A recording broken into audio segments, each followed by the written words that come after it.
तो नमस्कार दोस्तों, आपका हमारे इस YouTube channel NCERT education hub में आपका स्वागत है। दोस्तों, कैसे हो आप? आशा करता हूँ आप सभी अच्छे होंगे और अच्छे से आप अध्ययन कर रहे होंगे और आप अपनी जो जानकारी है उससे इम्प्रूव कर रहे होंगे।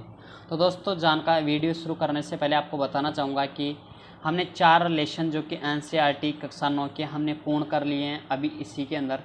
तो आपको प्लेलिस्ट हर लेसन की आपको मिल जाएगी, वहाँ पर आप आसानी से पढ़ सकते हैं। और आज का जो वीडियो है वो अध्याय 5 आप यहाँ पे देख रहे होंगे, 5th है, जो कि NCERT कक्षा 9 पॉलिटिकल साइंस का है। और उसका पहला पार्ट हम करने जा रहे हैं, जिसमें लोकतांत्रिक अधिकार क्या रहते हैं। आपने लोकतंत्र और उसके साथ में फिर लोकतांत्रिक सरकारें, उनके बारे में हमने अध्ययन किया। तो आज हम लोकतांत्रिक अधिकार के बारे में हम चर्चा करेंगे। तो बिना किसी देरी के दोस्तों हम शुरुआत करने जा रहे हैं हमारी इस वीडियो की, ठीक है। तो इसमें सबसे पहले हम बात करेंगे कि इसमें जो भूमिका रहती है, इसकी क्या भूमिका रहती है, ठीक है। तो दोस्तों, पिछले जब हमने जो अध्याय में हमने पढ़ा था कि लोकतांत्रिक सरकारों के जो बुनियादी तत्वों की हमने चर्चा की है, और तीसरे अध्याय में भी हमने लोकतांत्रिक जो सरकारें हैं उनकी निर्धारित अवधि में लोगों के जो स्वतंत्र और निष्पक्ष ढंग से कैसे चुना जाता है जाना जरूरी है, उसके बारे में हमने बात की। फिर हमने 4th चैप्टर के अंदर भी हमने ऐसी संस्थाओं पर जो ऊपर निर्भर होना चाहिए, उनके कायदे कानूनों के मुताबिक काम करते हुए उन पे हमने बात किया। और ये तत्व ज़रूरी है कि लोकतंत्र के लिए इन्हीं दोनों को होना पर्याप्त नहीं है। चुनाव और संस्थाओं के साथ साथ तीसरा तत्व है कि अधिकारों का उपयोग, और इसकी जो मौजूदगी भी सरकार के लोकतांत्रिक चरित्र के लिए ज़रूरी है। बहुत ही सही ढंग से चुने हुए और स्थापित संस्थाओं के माध्यम से काम करने वाले शासकों को ही यह ज़रूरी जानना चाहिए कि काम करने वाले जो लोग हैं उनको ये जानना ज़रूरी है, और उनके जो कुछ लक्ष्मण रेखाएं आपको उसका उल्लंघन नहीं करना चाहिए। आपने देखा होगा लक्ष्मण रेखा, आपके जो घर हैं तो वहाँ पे भी जो माताएं हैं या फिर जैसे जो कीड़े मकोड़े आ जाते हैं तो उनके लिए हम चींटियों के लिए क्या करते हैं, लक्ष्मण रेखा, जिससे कि वो चींटियाँ उससे उल्लंघन नहीं करती है। यदि आएगी तो फिर क्या हो जाएगी, ख़त्म हो जाते हैं। तो नागरिकों के लोकतांत्रिक अधिकार ही इन लक्ष्मण रेखा का निर्माण करते हैं। और इस पुस्तक की जो हम लास्ट चर्चा करेंगे, ठीक है, अध्याय के अंदर पॉलिटिकल साइंस के, उसमें क्या है कि अधिकारों के बिना जीवन कैसा होगा, इसकी कल्पना करने के लिए हम वास्तविक जीवन के कुछ घटनाओं की बातें करेंगे, ताकि उससे आपको आसानी से पता चलेगा कि जो अधिकार हैं उनका क्या मतलब है और इनकी जो ज़रूरतें होती है हमारे अधिकारों की, वो क्यों ज़रूरत है। और जब जैसे हमने पिछले अध्याय में हमने पहले सामान्य बातों पर की, फिर भारत पर केंद्रित चर्चा की, तो ऐसे हम एक एक भारतीय संविधान में दर्जे मौलिक अधिकारों पर चर्चा करेंगे। और फिर हम इस बात पर गौर करेंगे कि सामान्य आदमी जो रहता है तो उसको अधिकारों का प्रयोग कैसे वो कर सकता है, और इसकी रक्षा जो है वो कौन कर सकता है, और इसका कौन ना इसे लागू करेगा अधिकारों को। आखिर में हम यही देखेंगे कि लोकतंत्र का विस्तार में इन अधिकारों की जो भूमिकाएं होती है वो कैसे होती है, और हमारे जो देश है भारत, इसमें किस प्रकार से इनकी भूमिका रही है, इनके बारे में हम बात करेंगे। तो दोस्तों, आगे हम चर्चा कर लेते हैं इसी लेसन के अंदर, कौन से पार्ट के अंदर, 5th पार्ट के फर्स्ट में, कि अधिकारों के बिना जीवन। अब भाई बात ये आ जाती है कि अधिकारों के बिना जीवन कैसा है। तो किताब में हम चर्चा इसी पर करेंगे कि यदि आप, और ये कोशिश करेंगे कि हमने पहले की जो भी अध्याय में हमने बात की उसे आप याद करने की कोशिश कीजिएगा, क्योंकि वो बहुत इम्पोर्टेंट है, ठीक है। तो पहला अध्याय क्या था कि लोकतंत्र की परिभाषा, यहाँ पे आप देख रहे होंगे। दूसरे में हमारे संविधान निर्माताओं का मानना था कि मौलिक अधिकार हमारे संविधान की आत्मा है, जैसे क्योंकि उनके बारे में भारत के प्रत्येक वयस्क जो व्यक्ति है उसको मतदान का जो अधिकार होता है वो, और क्या उसका अधिकार रहते हैं। और अगर कोई भी चाहता है कि कोई भी कानून संविधान के खिलाफ होता है तो नागरिकों को उसके खिलाफ जाने का जो अधिकार है वो भी संविधान ही देता है।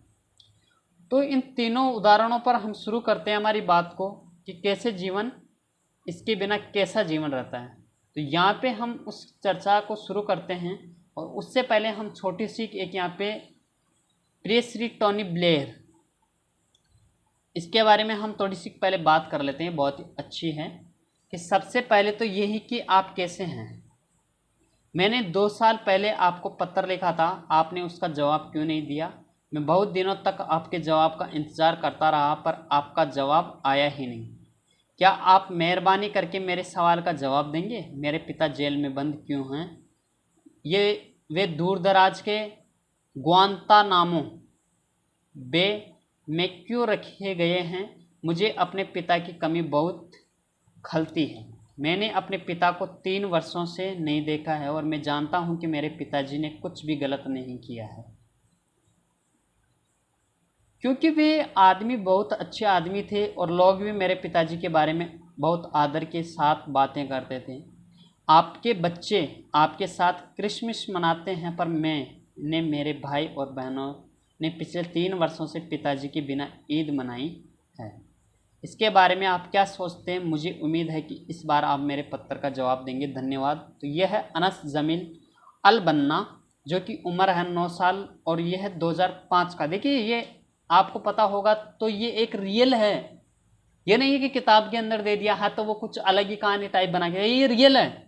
आपको दिख रहा होगा ये एक बुक का है, यहाँ पे ये दिख रहे होंगे आपको, एक नोटबुक है उसका ये पेज है, वहाँ से ये 9 साल का बच्चा है। अब आपको लग रहा होगा कि मैंने ये आपको क्या कहानी सुना दी, क्या बता दिया है फालतू में बीच में, लेकिन ऐसा नहीं है दोस्तों आपको बताना चाहूँगा कि ये क्या है कि ग्वांतानामो बे का जेल है, उसके अंदर क्या हुआ था उसी पे अब हम कहानी पर आते हैं। ये तो एक लेटर है, अब आपको अच्छे से समझ में आएगा क्योंकि मैंने पहले आपको ये लेटर बता दिया कि अमेरिकी फ़ौज ने दुनिया भर के विभिन्न स्थानों से लगभग 600 लोगों को चुपचाप पकड़ लिया और इन लोगों को ग्वांतानामो बे स्थित एक जेल में डाल दिया गया था। जो अमेरिका की फ़ौज है वो दुनिया भर में 600 लोगों को चुपचाप पकड़ लिया और उन्हें ग्वांतानामो बे स्थित जेल के अंदर डाल दिया गया। क्यूबा के निकट स्थित इस टापू पर, क्यूबा के निकट है ये, जो कि अमेरिकी नौसेना का कब्जा है और अमेरिकी सरकार कहती है कि ये लोग अमेरिका के दुश्मन हैं और न्यूयॉर्क में जो हुआ था 11 सितंबर 2001 के हमले में इनका संबंध है। भाई जो व्यक्तियों को क्या हुआ कि इसने हर जिसको मर्जी आई उसको उठा लिया और 600 लोगों को उठाया और उनका जो संबंध है वो किससे जोड़ा गया कि जो 11 सितंबर 2001 को न्यूयॉर्क में जो हमले हुए थे उनके संबंध में हुआ। तो ये बोलते हैं कि ये उनको करने वाले हैं। तो उनके अंदर क्या है कि जो बच्चा है 9 वर्ष का अनस, उनके पिता भी था जमील उल बन्ना, जो कि 600 लोगों में से भी एक है जिन्हें केवल संदेह के आधार पर पकड़कर जेल में डाल दिया गया और अधिकांश मामलों में गिरफ्तार लोगों के देश की सरकार को उनकी गिरफ्तारी और जेल में डालने की सूचना भी नहीं दी गई।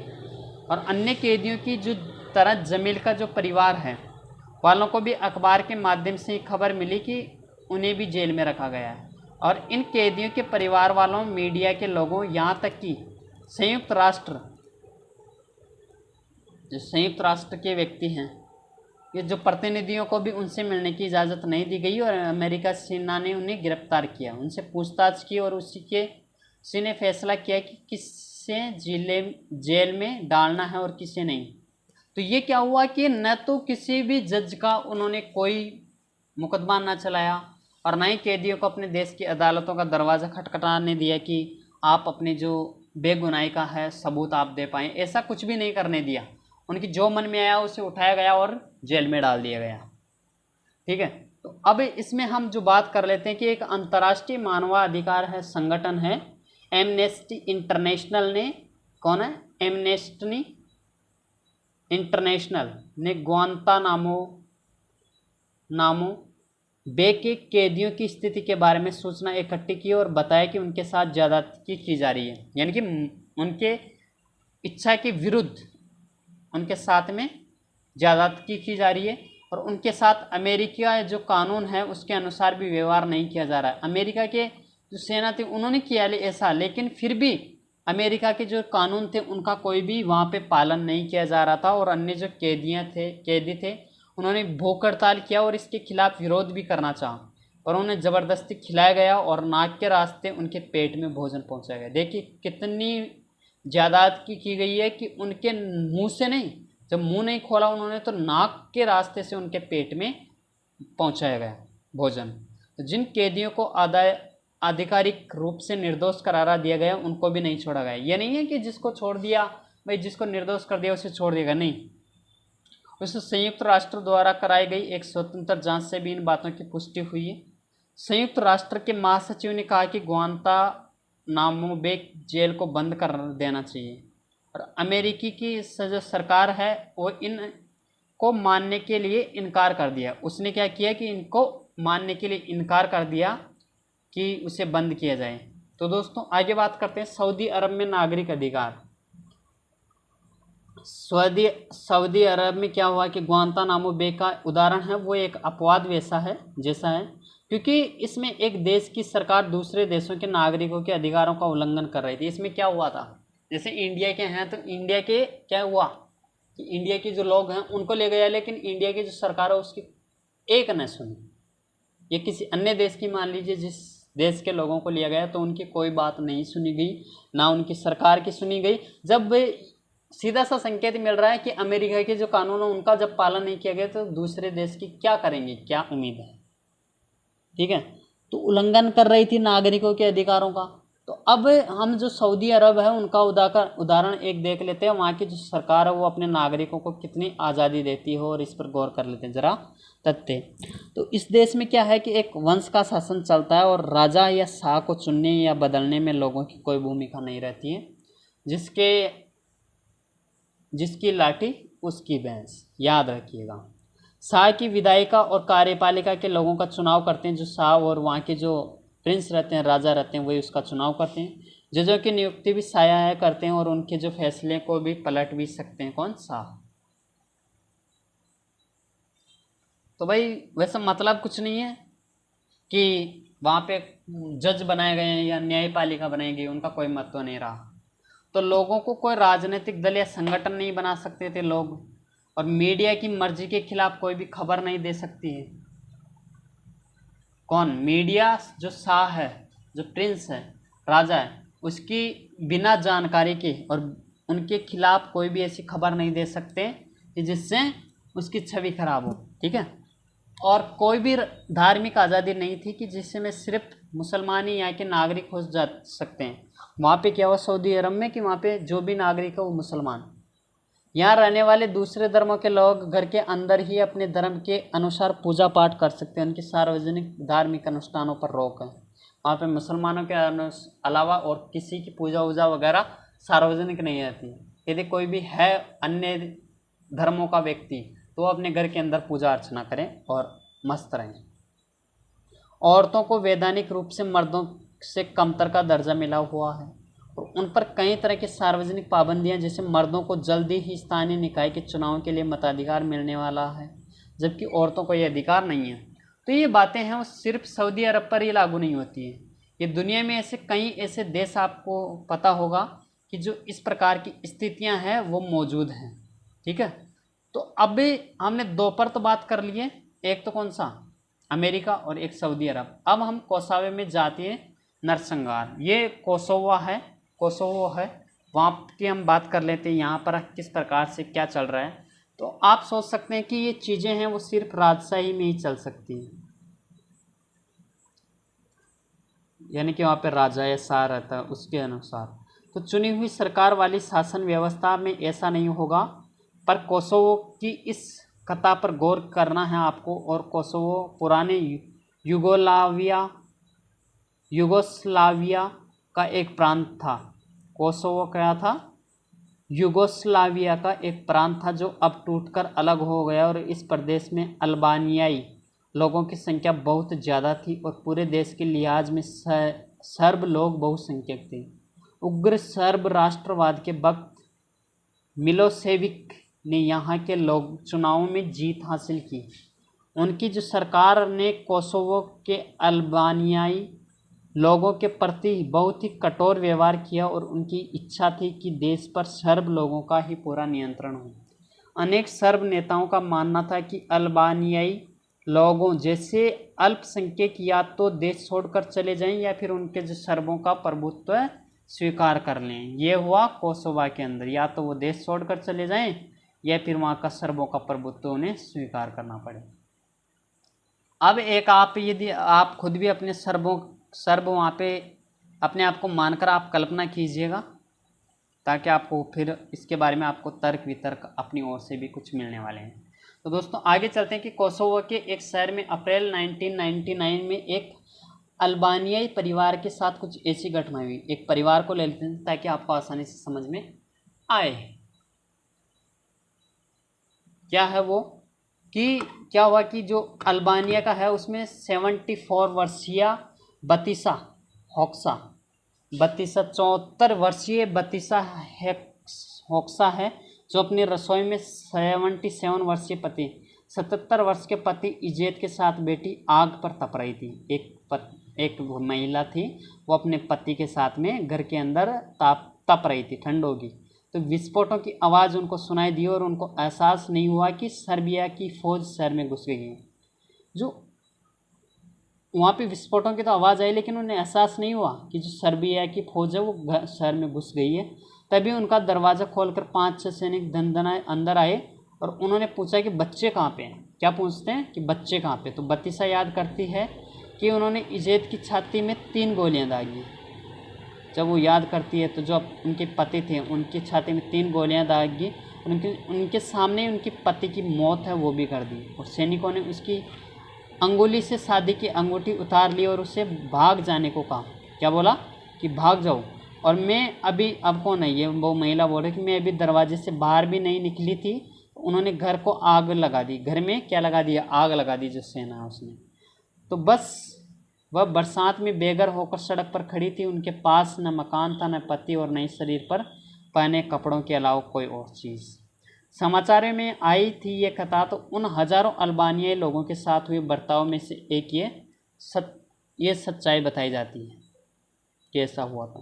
तो आपको ये याद रखना है कि नरसंहार, क्या कि ये आपको याद रखना है कि नरसंहार में देश की अपनी ही सेना जब एक ऐसे नेता के निर्देशन पर कर रही है जो लोकतांत्रिक चुनाव में जीतकर सत्ता में आया था और जाति पूर्वाग्रहों के चलते हाल ही के वर्षों में जो सबसे बड़े नरसंहार हुए उनमें ये संभवतः सबसे भयंकर था।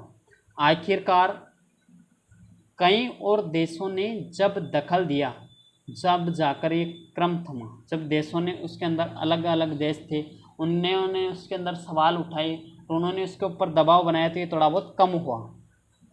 और मोलोसेविक की सत्ता गई, जब मोलोसेविक की जो सत्ता है, मिलोसेविक की वो सत्ता गई, तो बाद में अंतर्राष्ट्रीय न्यायालय में उन पर मानवता के खिलाफ अपराध का मुकदमा एक चलाया गया। क्या एक मुकदमा उनके पर चलाया गया।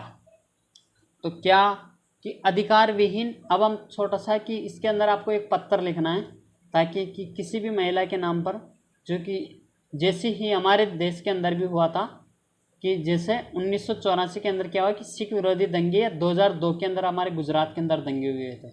तो वहाँ पे आप किसी भी महिला के रूप में आप एक वहाँ पे पत्र लिखकर जान सकते हैं। तो आगे चलते हैं कि अधिकार विहीन जीवन के इन तीनों मामलों में मिलते जुले उदाहरण हैं जो कि भारत के अंदर देखते हैं, जिसमें पुलिस हिरासत में हिंसा की अखबारी खबरें, जिसमें क्या होती है कि जो पुलिस है उनके द्वारा जो हिंसा की जाती है और उनके बाद में जो अखबार के अंदर खबरें आती हैं वो आप जान सकते हैं। उसके बाद में क्या आती है कि जो भूख हड़ताल पर जाने वाले कैदिये हैं उनको ज़बरदस्त खाना खिलाए जाते हैं। कैसे खिलाया गया था कि जब वो उन्होंने मुँह से नहीं खाया तो उनके नाक के द्वारा उनके शरीर के अंदर भोजन पहुंचाया गया।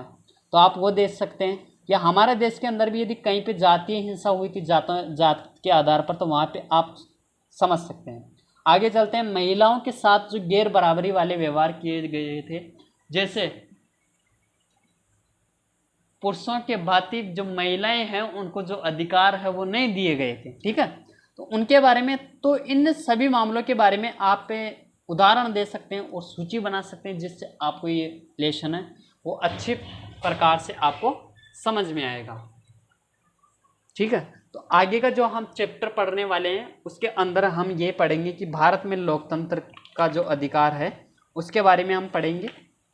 तो चलिए दोस्तों, उसके बारे में भी छोटी सी चर्चा कर लेते हैं कि भारत में जो लोकतंत्र है, लोकतंत्र में जो अधिकार होते हैं उनके बारे में छोटी सी चर्चा यहाँ पे कर लेते हैं। तो कैसे, हमने जो पहले उदाहरण लिए थे उनका जिक्र भी हमने किया होगा और आप आशा करूँगा कि आप उन पर विचार भी करेंगे। तो हर उदाहरण में एक कष्ट हुआ है उसके बारे में आपको सोचना है। और ग्वांतानामो बे जो वहाँ के कैदी थे, जो सऊदी अरब की औरतों और जो कोसोवो के अल्बानियाई लोग थे, उसके अंदर भारत में जो 1984 तथा 2002 के दंगे हुए थे उसका शिकार हुए लोगों के बारे में आपको समझना है कि 3 आपको यहाँ पे दिखाया गया। पहला ग्वांतानामो बे, जिसके अंदर जो लोग थे उन्हें शक के आधार पर बिना किसी कारण से उन्हें 600 लोगों को अंदर लिया गया। उसके बाद में जो सऊदी अरब हैं उसके अंदर क्या हुआ था, सऊदी अरब के अंदर जो वंश था जिसका एक कोई भी था जैसे शाह या राजा, उसके अनुसार वहाँ पे अधिकार वहाँ पे कार्य किए गए। और कोसोवा था, वहाँ पर क्या हुआ, वहाँ पे एक महिला थी तो उसमें क्या किया गया कि उन्हें बेघर कर दिया गया और वो जो वहाँ की सरकार थी वही। तो आप इनमें सोच सकते हैं कि 1984 में भारत में भी दंगे हुए थे, 2002 के अंदर भी भारत के अंदर दंगे हुए थे जो कि 2002 के अंदर गुजरात में हुए थे। आप वहाँ पर उनके बारे में सोच सकते हैं और आप जानकारी इसके ऊपर इकट्ठा कीजिएगा, ठीक है। अगर आप इसकी जगह होते तो आपके मन में क्या विचार आते हैं ये सभी आपको समझना है, ठीक है। और किस प्रकार के फैसले आप वहाँ पे लेते और आप वहाँ की जो उपयुक्त घटनाओं को न होने देने के लिए आप क्या करते, ये आपको तर्क वितर्क देना है कि आप क्या कोशिश करते कि वहाँ पे ऐसे दंगे आप नहीं होने देते। तो शायद आप भी एक ऐसी व्यवस्था बनाना चाहेंगे, कैसी व्यवस्था, जिसमें लोगों की सुरक्षा, क्योंकि लोगों की सुरक्षा महत्वपूर्ण है, उसके सम्मान का ख्याल और समान अवसर जरूर हो, ऐसा होना जरूरी था। जैसे आप ये भी चाह सकते हैं कि बिना उचित कारणों और सूचना के किसी को गिरफ्तार नहीं किया जाना चाहिए, कि बिना सूचनाएं और बिना किसी कारण के गिरफ्तार नहीं करना चाहिए। ये अगर आप किसी को गिरफ्तार किया जाता है तो उसे अपना पक्ष रखने और उसे अपने आप को निर्दोष साबित करने के लिए उसे पर्याप्त अवसर देना चाहिए, जो कोर्ट है उस तक उसे पहुंचने का मौका देना चाहिए। और इस बात से आप सहमत हो सकते हैं और आप पे एक ऐसा भरोसा सभी चीज़ों पर लागू नहीं हो सकता है। हम हर किसी से जिन चीज़ों की मांग करते हैं उन चीज़ों की उम्मीद करते हैं और उसमें हमें तार्किक नज़रिया अपनाना चाहिए, अपना तर्क देना चाहिए उसके अंदर। ये नहीं कि आप उसके ऊपर थोप दो, ठीक है। थोपना समझ रहे हैं कैसे, जायदाद की जायदादी। तो आप इस पर जोर दे सकते हैं, आश्वासन सिर्फ कागजों में ही न रहें, उन पर अमल भी होना चाहिए। आश्वासन कभी कभी क्या होता है कि पत्र देते हैं उसके अनुसार वो लिख के दे देते हैं कि लो साहब आपका ये काम हो जाएगा, आपको न्याय मिल जाएगा, तो ये होना नहीं चाहिए। उसके अंदर उसके ऊपर अमल होना ज़रूरी है। अमल का मतलब कि उस पर कार्य भी होना चाहिए। जो लोग ऐसा ना करें उनको सज़ा मिलनी चाहिए, उचित सज़ा। ये आपके भी विचार हो सकते हैं, ठीक है। और दूसरे शब्दों में कहें तो क्या कि एक ऐसी व्यवस्था बनाना चाहेंगे ज़रूर आप कि जहाँ पर किसी भी नागरिक को न्यूनतम बातों की गारंटी होगी। अमीर या गरीब होना चाहिए, या ताकतवर या कमज़ोर हो, बहुसंख्यक हो या अल्पसंख्यक, हर किसी को इनकी न्यूनतम चीज़ों की गारंटी होनी चाहिए। अधिकारों की जो सोच के पीछे यही भावना होती है। क्या आगे चलते हैं कि अब जब अधिकारों की यहाँ पे आ गया कि अधिकारों की सोच के पीछे यही भावना होती है, तो ये अधिकार क्या होते हैं। अधिकार किसी व्यक्ति को अपने या अपने समाज और अपनी सरकार से दावा है। हम सभी खुशी से या बिना डरे भय के और अपमानजनक व्यवहार से बचकर जीना चाहते हैं।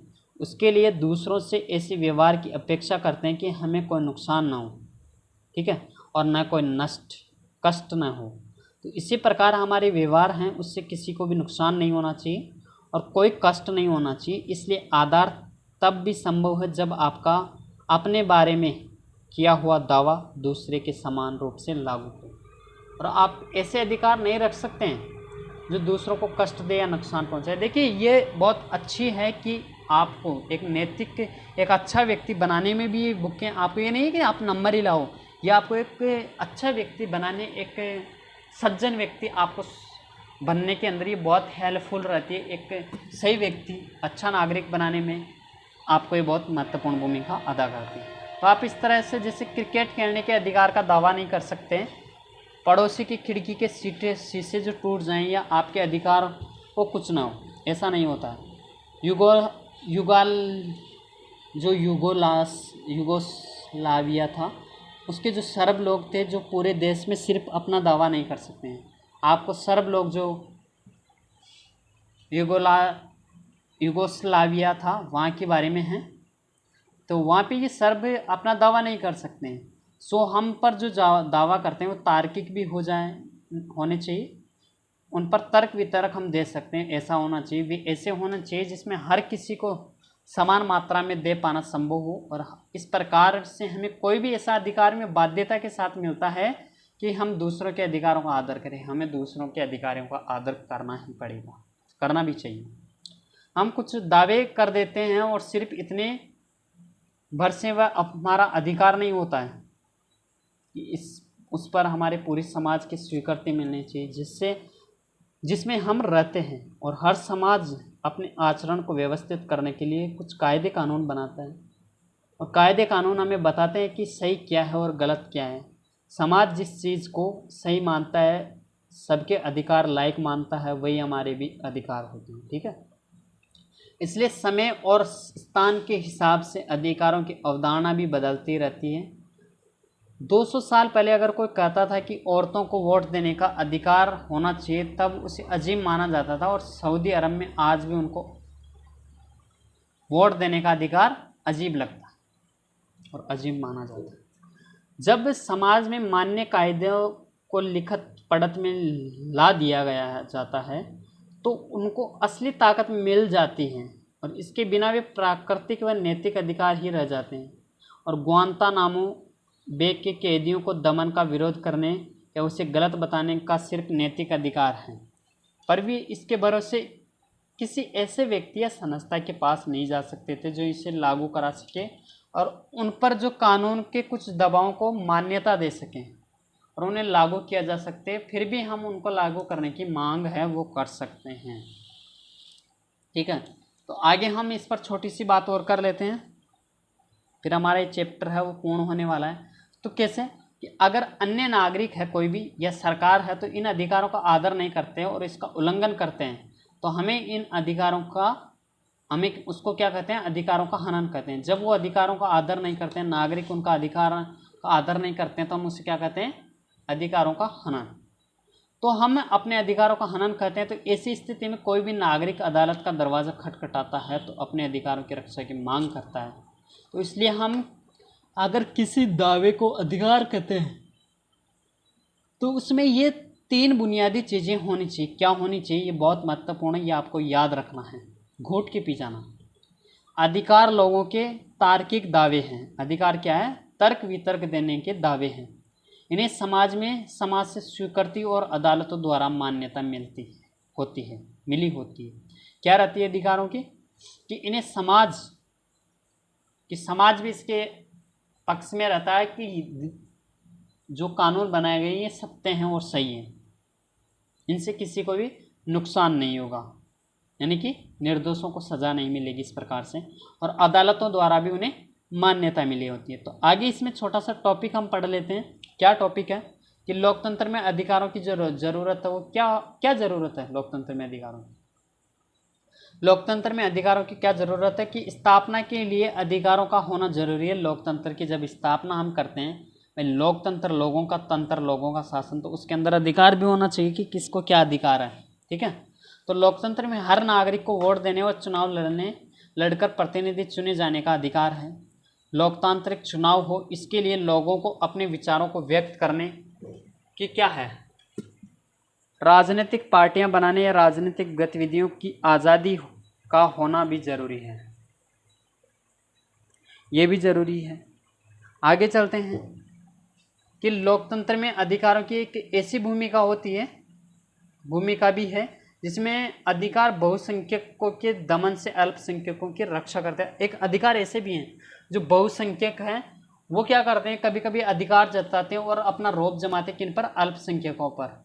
और उनके जो अधिकार हैं अल्पसंख्यकों को बहुसंख्यक क्या करते हैं, उनका दमन करने की कोशिश करते हैं। लेकिन जब अधिकार रहते हैं तो वो क्या करते हैं, अल्पसंख्यकों की रक्षा करते हैं। और ये बात है, व्यवस्था करती है कि बहुसंख्यक किसी भी लोकतांत्रिक व्यवस्था से मनमानी न करें। यदि बहुसंख्यक है तो ये इसका मतलब ये नहीं कि वो अपने मन में आए हैं वो करें, ये नहीं होता, उसमें मनमानी नहीं करना होता है। अधिकार क्या रहता है कि स्थितियों के बिगड़ने पर इस तरह की गारंटी देता है, जैसे हैं अगर कुछ नागरिक है वो दूसरों के अधिकारों को हड़पना चाहें तो स्थिति बिगड़ सकती है। क्या होता है, कभी कभी हो जाता है ये आम, कभी कभी ऐसी परिस्थितियां उत्पन्न हो जाती है कि क्या होता है कि व्यक्ति क्या करते हैं, खुद तो हैं वो अपने अधिकारों को तो है ही, और जो साथ में उनके पड़ोसी या संबंधी है तो उनके अधिकारों को भी खुद के अधिकार मान पर उन पर अधिकार जमा लेते हैं और उनके ऊपर राज करने की कोशिश करते हैं। तब कभी कभी स्थितियाँ बिगड़ जाती हैं। तो ये स्थितियां आमतौर पर तब आ जाती है जब बहुमत के लोग अल्पमत में आ गए लोगों का प्रभुत्व कायम करना चाहते हैं, और ऐसी स्थिति में सरकार को नागरिकों के अधिकारों की रक्षा करना चाहिए। लेकिन कई बार क्या होता है कि चुनी हुई जो सरकार है वो भी अपने ही नागरिकों के अधिकारों पर हमला करती है, और ये संभव है कि नागरिकों के अधिकारों की रक्षा है वो न करें।